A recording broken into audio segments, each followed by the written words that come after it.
January 17, 1945, east of St. Vith, in the broken white silence of the Ardennes, the war sounded less like glory than metal cooling in snow. The trees held frost like old bones. A truck lay at an angle in a ditch, half buried, its tires stiff with ice, its canvas ripped and flapping in a wind that smelled of fuel, pine resin, and the faint sweetness of frozen mud. In the dim blue hour before daylight, a handful of German soldiers moved toward it, with the caution of men who had learned that even abandoned things could kill. They expected ammunition, perhaps blankets, perhaps a few cigarettes if fortune had not already favored someone else. What one of them pulled from a torn crate instead was a small rectangular can, cold as a stone, stamped in thick Roman letters, with a word that belonged to another world: spam. In that moment, the can looked almost absurd. Not a weapon, not a map, not medicine. Meat sealed in steel, crossing an ocean to arrive in a forest where armies were freezing to death. And in that absurdity was the beginning of a revelation. This was not merely another army at the end of another road. It was an entire industrial civilization reaching the front line in edible form. For years, German soldiers had been taught to imagine America as a nation of excess without hardness, a country of loud factories, soft civilians, jazz advertisements, abundance without discipline. Nazi propaganda had long insisted that such a society might build cars and refrigerators, but could never equal the supposedly sterner virtues of the Reich: sacrifice, obedience, endurance, blood. In this telling, Germany possessed will, and will would master quantity. German boys marched into war under banners that praised toughness over comfort, severity over softness, spirit over commerce. They were told that a people softened by plenty could not bear history's real weight. They were told that democracies argued while disciplined nations acted. They were told that modern war would be decided by nerve. But winter in 1944 and 1945 had a cruel way of stripping ideology down to appetite. Nerve did not fill a stomach. Pride did not replace boots. Propaganda did not arrive in crates. And now in the bitter woods of the West, a German infantryman could hold in his gloved hand the evidence that the enemy's softness had somehow crossed the Atlantic, survived submarines, survived mud, survived air attack, survived wrecked roads, and still reached the front as lunch. That was why such moments mattered. Aunt the can in the snow was not important because it tasted good. By all accounts, many American soldiers grew tired of it, mocked it, cursed it, and remembered it with a kind of affectionate resentment. Dwight D. Eisenhower later admitted, "I ate my share of spam along with millions of soldiers, May," before adding, "I'll even confess to a few unkind remarks about it. I officially forgive you your only sin, sending us so much of it." The joke is revealing. Spam became famous not because it was beloved, but because there was so much of it. Hormel's own wartime figures tell the story with a brutal clarity no propaganda ministry could disguise. With the Lend-Lease Act, the company shipped up to 15 million cans of meat per week overseas. By 1944, more than 90% of its canned foods went to government use. By early 1945, 65% of all Hormel products were being consumed by U.S. troops in Europe and the Pacific. And between 1940 and 1945, the equivalent of more than 133 million cans of Spam fed soldiers and civilians overseas. A dictatorship could command sacrifice. A continental democracy had learned how to mass-produce continuity. The German soldier in the Ardennes did not need to know those production totals. He only needed to understand what the can meant in relation to his own hunger. By the final year of the war, the Nazi food system was beginning to fail. The United States Holocaust Memorial Museum summarizes the larger truth starkly. German diets had been restricted by rationing and shortages throughout the war, and the regime had postponed mass hunger on the home front only by extracting enormous quantities of food from occupied territories and starving millions beyond Germany's borders until the system itself began collapsing in the winter of 1944 to 45. That is one of the ugliest hidden mechanics of the Third Reich. Even the bread on a German table had often come with an invisible cost paid by the conquered. But when the front shrank, when transport fractured, when occupation could no longer subsidize appetite, the illusion cracked. Hunger returned home. Shortage reached the army. Suddenly the war was no longer only about territory or flags or speeches from Berlin. It was about who could still move calories to the man with the rifle. The can of Spam in the snow was not just American food. It was the material proof that one war system was still functioning while another was breaking apart. The contrast could be humiliating in its simplicity. German soldiers had expected the Americans to be lavish and clumsy, overfed and inexperienced, rich but fragile. What they found instead was an army that had converted abundance into endurance. American rations had not appeared by accident. The U.S. Army officially adopted the C ration on November 1st, 1939. 3 cans of meat and vegetable components, 3 cans of crackers, sugar, and soluble coffee, furnishing 2,974 calories and 114 grams of protein. When that ration proved too heavy and bulky for mobile warfare, the Army adopted the K ration in 1942 for parachute troops, tank crews, motorcycle units, and other fast-moving forces. The K ration was designed not as luxury, but as portability, calories compacted into packets that could go where kitchens could not. This is the part the propaganda had misunderstood. American abundance was not simply sitting in diners and shop windows. It had been redesigned, measured, canned, standardized, and weaponized. Somewhere behind that can in the Ardennes stood chemists, quartermasters, freight clerks, rail workers, Iowa livestock, Minnesota packing lines, women filling shifts in factories, truck convoys in France, and dock workers who would never see the front. The enemy was not just the soldier who fired at you. It was the civilization that could keep feeding him. And because this was cinema before it was history, because war is remembered in images before it is understood in systems, the revelation did not arrive as a spreadsheet. It arrived in touch, in weight, in the metallic edge of a ration can biting into a frozen glove, in the disbelief of finding meat where one had expected emptiness, in the smell that rose when steel finally opened. Salt, fat, preservation. A smell industrial and human at once. One can imagine the faces in that roadside gloom, the quick glance to see whether there was more, whether a whole crate had survived, whether coffee followed meat, whether cigarettes followed coffee, whether the Americans had packed the world into their trucks, the way a peasant might have packed his whole pantry. Perhaps the men laughed bitterly. Perhaps one made a joke about American pigs. Perhaps another said nothing at all because the silence was too sharp. Hunger does not argue. Hunger measures. And in that measuring, a private calculation began. If this is what one American truck carries, then what waits behind the next hill? If this is what they lose and do not miss, how much do they have? And if this is what they can spare at the edge of battle, what kind of country stands behind them? By the time those questions became common at the front, the answer was already rolling over France in an endless mechanical procession. After the breakout from Normandy, American logistics became one of the war's decisive spectacles.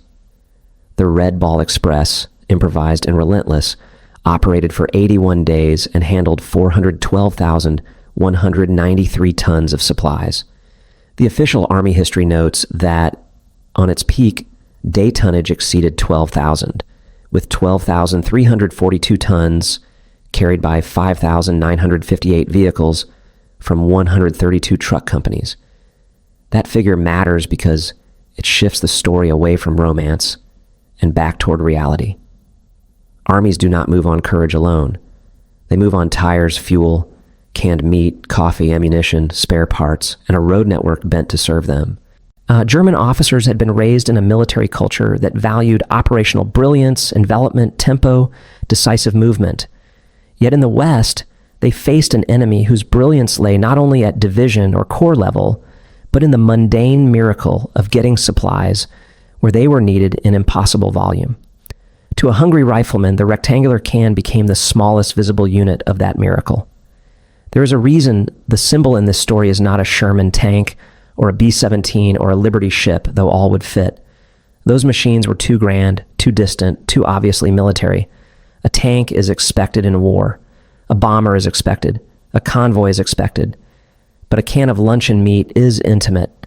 It collapses the distance between the front and the home front. It is an object from the kitchen that has learned to survive the battlefield. It says something tanks do not. It says that the American system was not merely built to destroy. It was built to continue ordinary life under extraordinary conditions, then export that continuity into war. That is why the can could wound an enemy soldier's confidence more deeply than a shell crater. Artillery proved the Americans were dangerous. Spam proved they were durable. One can fight a brave enemy. One can even outlast a stronger one. But what does a soldier do against a nation that seems able to turn breakfast into strategy? There had been hints of this before the Ardennes. Earlier in the war, Ernie Pyle watched masses of surrendering Germans in North Africa and noticed that they were a tired army, but not a nondescript one, still carrying money, cigarettes, and food, still apparently well-fed. Now he also stripped away the myth that had sustained so much of Germany's self-image, writing that the prisoners were human like anybody else, and certainly they are not supermen.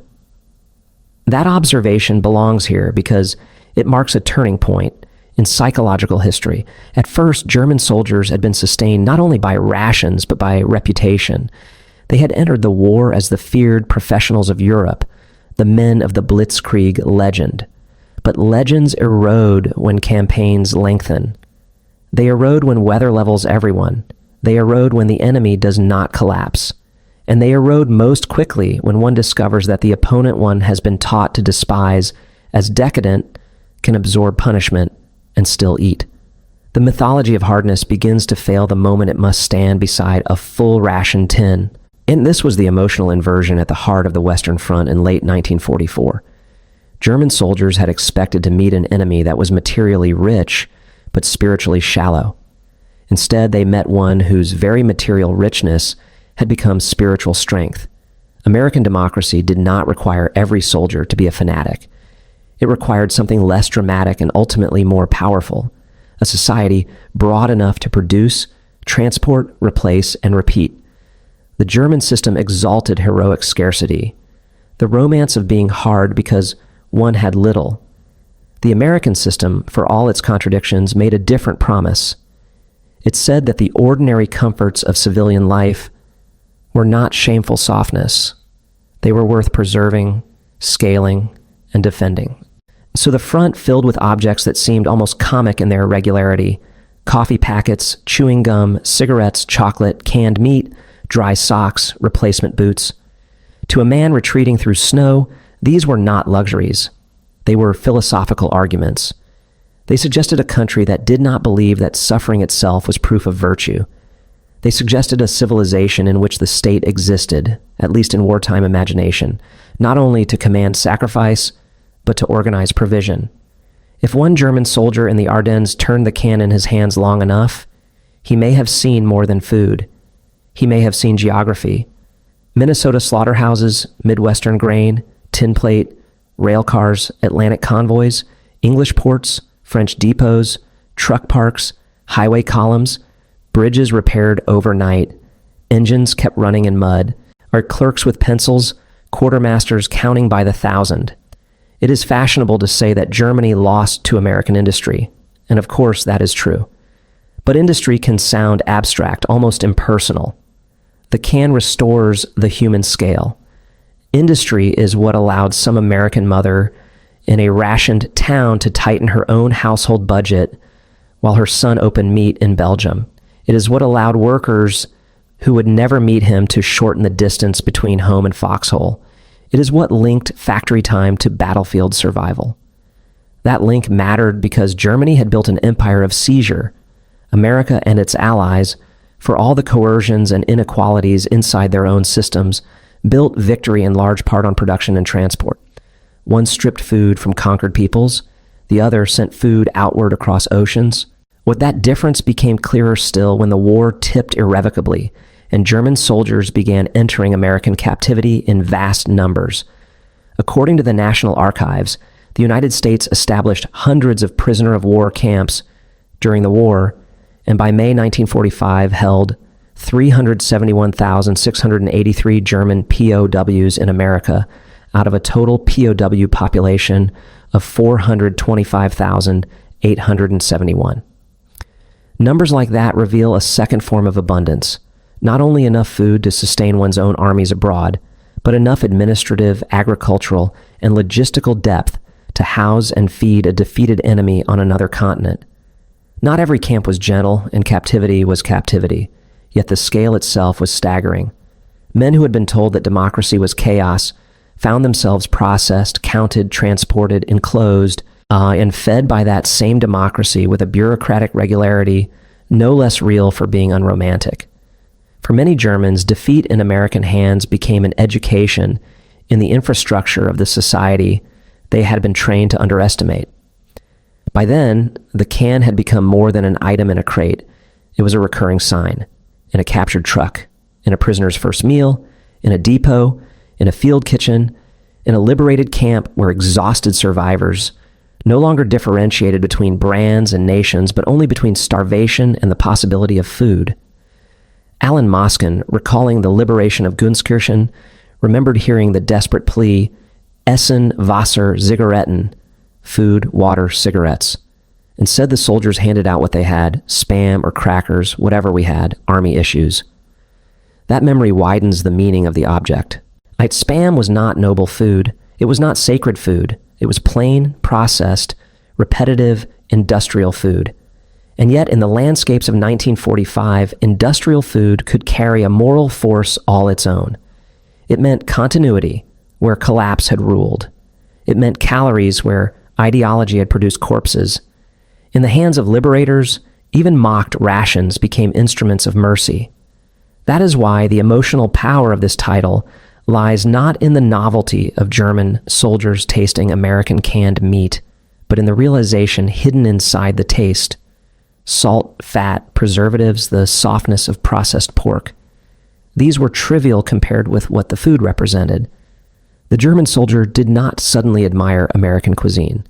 He understood something worse for his own side, that the enemy's strength was systemic. A hungry army can still be brave. A retreating army can still kill. But an army that begins to feel the enemy's logistical weight in its own mouth is already losing more than ground. It is losing the invisible contest over historical plausibility. Which future seems more likely to survive? The future of dwindling allotments, exhausted horses, bombed rail lines, and promises shouted over loudspeakers, or the future in which even a damaged truck in a frozen ditch contains enough canned meat to remind your enemy that somewhere beyond the horizon, another 100 trucks are coming. One of the cruel ironies of the war is that American soldiers themselves often greeted Spam with jokes. They grumbled about monotony. They invented insults for canned food. They dreamed of fresh eggs, real bread, steaks, pies, fruit. Yet they did what soldiers have always done. They mocked what kept them alive because mockery is one way to remain human under repetition. Eisenhower's half-amused letter captured that tension perfectly. American abundance was not glamorous from inside. It was repetitive, standardized, and sometimes wearying, but that too was part of its power. The point of the ration was not to enchant. It was to appear again tomorrow. In war, reliability is a form of grace. The German soldier in the Ardennes was not confronting American luxury. He was confronting American recurrence. There would be another can, another truck, another convoy, another issue, another replacement, another morning in which that the enemy still had breakfast. And so a transformation began, not always spoken aloud, not always dramatic, but real. Like some German soldiers still fought bitterly to the end, out of conviction, fear, comradeship, discipline, or simple entrapment. Others began to see that the war they had entered as participants in destiny had become a contest they could no longer materially imagine winning. The discovery did not arrive all at once in general staff reports. It arrived in fragments, in fuel shortages, in absent artillery support, in vanished air cover, in American columns that did not end, in hot coffee on prisoners' breath, in the white packaging of field rations, in the rectangular certainty of meat from overseas. Ideologies often perish this way, not only by being disproved in debate, but by being outlived in practice. The Reich had taught that hardness alone conferred superiority. Yet here stood an enemy whose democratic disorder had somehow produced an astonishing regularity of supply.